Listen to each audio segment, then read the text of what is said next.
Hey everyone, welcome back to another ASM Track Tips. My name's Tom O'Gorman. I'm not Andy Smedegard, but we're here to show you Mid-Ohio Sports Car Course. It's in Lexington, Ohio. It is 2.2 to 2.4 miles long, depending on the layout you're running. We're going to take you through both of those layouts and show you some tips and tricks on how to get around this track as quickly as possible. It's one of those old school driver's tracks. There's a lot of technical corners, a lot of corners that link together, so you got to be really on top of the car as you're lapping through, especially the back half of the track, but also some key corners that lead onto long straightaways that really make your lap time. So here's an aerial map of Mid-Ohio Sports Car Course. It's 13 corners or a couple more than that depending on how you count them, but we'll go through both the pro layout and the club layout with this track map. So starting at the start finish line here, up the front straightaway, which is among the shorter straightaways here at Mid-Ohio, you have the car all the way on the right side of the track, and we're starting with the fastest corner on the entire circuit. It's almost a 90 mile an hour minimum speed corner, very, very fast, and also blind because of a bridge right over the entry of the corner that leads to the infield. Luckily, that bridge is also a great reference point for us, so we'll have the car on the right side of the track, and just before the bridge starts, right about the corner worker station that's here on your right, that's a good turn-in point. On your way into turn one, you really want to brake as little as possible. If you can brake for a longer duration and a very light pressure, that keeps the car more balanced and allows you to have more confidence rolling that speed into turn one, rather than charging into the corner and braking hard. So roll that speed in, and there's a couple spots on Mid-Ohio that have what feel like very early apexes. We'll go through those as we get to them, but turn one is the first. Here at pit in is separated, or pit out I should say, is separated by a curb that starts right about here. You can see that's geometrically about in the center of the corner, but it feels like a really early apex. You want to apex right when that curb starts, and then at that point you can let the car track out as early as it needs to maintain that momentum. So we're going for a nice light brake pressure, gentle turn in, a pretty early apex right where this curb starts on your left, and then track out. Now there's quite a bit of terrain, a little bit of elevation change that rises up through the exit of turn one. The quicker you track out, the more that terrain kind of catches the car and keeps you from going off track at the exit of turn one. So don't feel compelled to stay super tight to that curb on the way through turn one. You can let the car track out, use your momentum, and get all the way to the curb on that exit. So from the exit of turn one, we have two layouts. We have the pro course highlighted here in black, and then the club course, which uses this chicane, which is where the keyhole gets its name from. So we'll go through the pro course first, and this is one of the longer straightaways on the track, so getting a good exit from turn one is really important. Getting that run, which is fairly uphill towards the keyhole, using the brake markers on your left here to establish a good braking point. And because it's uphill, you can brake a little later than you might think. But the keyhole is almost a double apex corner. So as soon as you go to the brakes here with the car all the way on the left side of the track, you want to angle yourself towards this curb right where it starts here at the keyhole. You're going to almost drive past it though, and then let the car track out maybe a half to a full car width from the inside curb, and then tuck back in for a late apex, allowing yourself to get on power nice and early through the middle of the corner and lead onto that long back straightaway. Now on the club course, things get a little trickier. You have to get the car back to the left quicker, and you should be able to power through the first right-hand portion of the chicane, all the way past this curb that's going to be on your right. Higher power car, you might have to start to back off the throttle just a little bit, but you don't want to brake until you get the car straight, and you have a very short straight braking opportunity here before you chuck the car through the left-hand portion of this corner, and then let the car track all the way to the right for, again, essentially a double apex through the keyhole. So once you've floated that speed through, you're on the inside of the corner, you can apex here, let the car track out maybe a half to a full car width, and then tuck in for that late apex once again. So now we're on the longest straight of the track, the back straight, which is not entirely straight, but it is flat out in absolutely everything. You want to cut a little bit of distance out of it if you can, so I try to apex right where this access road comes on, maybe kick up a little grass as you cross through turn three, and then let the car get back out to the left for our braking down into the S's. Now at the end of the back straightaway is also our heaviest braking zone, coming into the S's, which is turns 4, 5, 6, 7 into Thunder Valley, but all the way back at the braking zone here. Most cars can get down to the 3 board. Some cars you have to back up to the 4 or 5, but you want to have that car all the way on the left side of the track. And the goal for turn 4 is to treat it almost like part of the back straightaway. Get through it as quick as you possibly can and let the car carry its momentum all the way out to the left side of the track at the exit of turn 4. So once you've done your turn in, make sure you stay off the curb here on the inside of turn 4. Sometimes you can hit it, but it will upset the car quite a bit. I like to just tuck up right next to it and float the car all the way out to the grass on the left side of the track. The perfect line is probably maybe a half a car width off of the grass from the left, but the priority here is keeping your speed up through turn 4. Now you're all the way on the left side of the track, and as the wheel straightens up, you have a quick braking opportunity to get the car slowed for turn 5. And turn 5, or madness, is where we just want to cut distance. There's nowhere to go with any of this speed, you're just trying to get through it, so keep the car on the left side. We're going to cut that distance through the entry of the corner, up this hill, and then right about here is a crest where you can start to let the car track out. When you track out of turn 5, you don't want to go more than about mid-track, maybe a little bit past mid-track to the right side, because you have to hustle the car back to the left for turn 6. So if you're tracking all the way out to this exit curbing at turn 5, you're using way too much space and adding way too much drama to this little straightaway. Now coming down the hill off of turn 5, we have the car all the way back to the left side for turn 6. And this is a really critical section because even though it doesn't look like it, this is one of the longer flat out runs for the track. We're going to be flat out from turn 6 all the way to the brakes for turn 8. So you really want to maximize your exit of turn 6.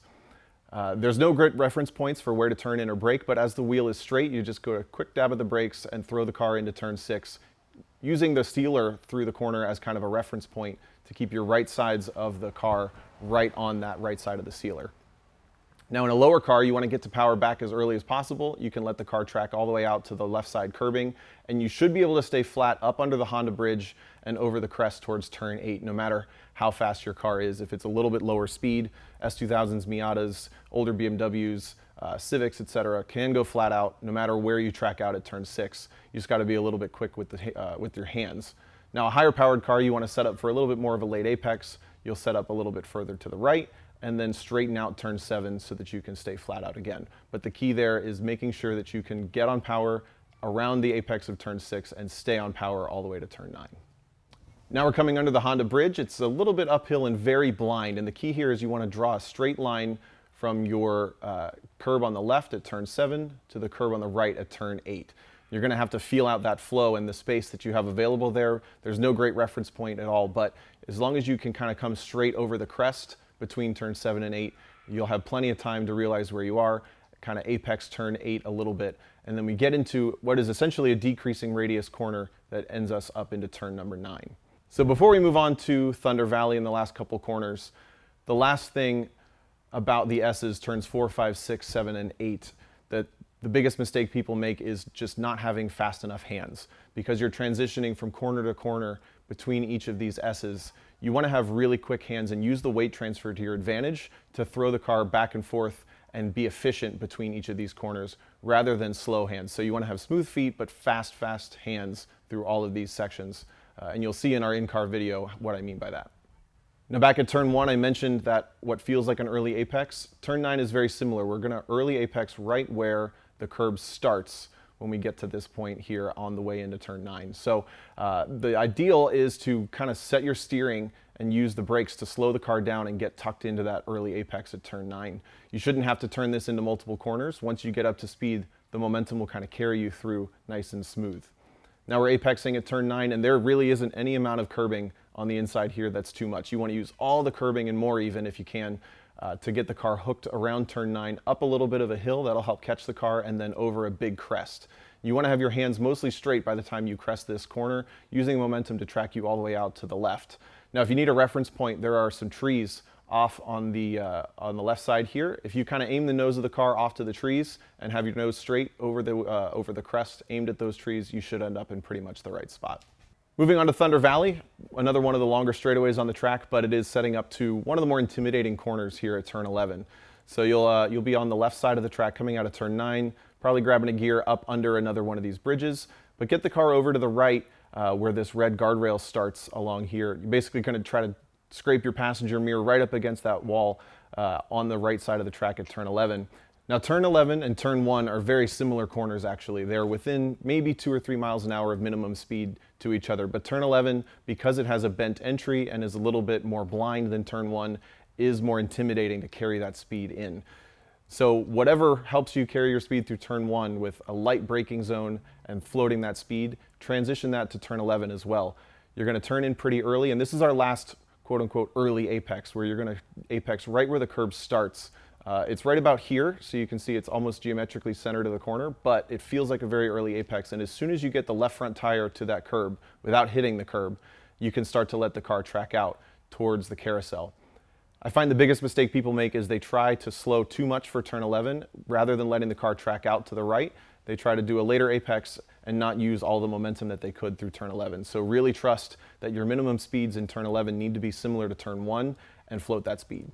Now coming up to the final corner on the track, the carousel. Also similar to the keyhole where we have kind of a double apex. So we have the car on the full right side of the track. There's a curb on your right, and as soon as that curb ends, that's a great braking reference point. Most cars can brake either at or maybe even just a little after that curb ending. But we're going to keep the car all the way against the right side grass up until a crest, right about here where the car starts to fall away from the track just a little bit. And as soon as you fall over that crest, you can let the car track out, maybe a half a car width, full car width if you need it, but back to a late apex right about here at the exit of the carousel. And your reference point for that is a really big bump where the track has shifted. If you hit it, you've hit the apex perfectly, but in a lower speed car, you're already on power, kind of bounces the car and you can stay flat out through turn 13. In a higher power car, you'll probably have to stay off throttle and go for a more exaggerated late apex until you just clear that bump. The last thing is the more curb you can use on the inside of turn 12, the less that bump affects the car. So feel free to climb the curbs here at that late apex in the carousel. As long as you've hit that bump correctly and you got yourself set up, you should be able to stay flat out through turn 13 and you'll get to that start finish line real quick. So you want to get through the carousel on your flying lap as quickly as you can to trip the timer. So hopping on board to our in-car video, this is a 2016 Scion FRS, stock power, so probably not even 200 horse to the wheels, on Hoosier race tires and a little bit of aero. So this is the epitome of a momentum car that you'll see at Mid-Ohio Sports Car Course.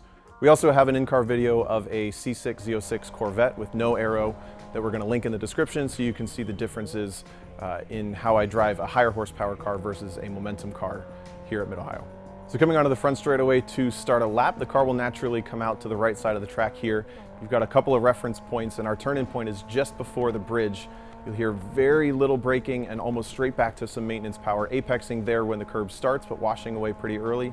There's a little bit of that terrain that catches the car, and this lap is going to be of the club course. So we're flat out into the chicane. As soon as my hands go straight, we're braking, throwing the car through this corner, carrying our speed that'll track us out to the right.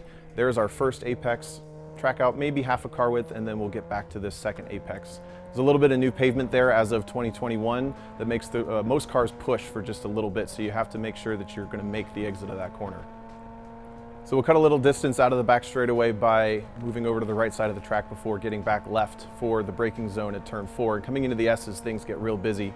So again, the goal is to float your speed through turn 4 as fast as you possibly can. You'll see the momentum of the car naturally carries me out to the left side of the track. As soon as my hands are straight, I brake and turn in, cut the distance out of the entry to turn 5, and then we're going to take a quick pause so I can point out a couple of reference points.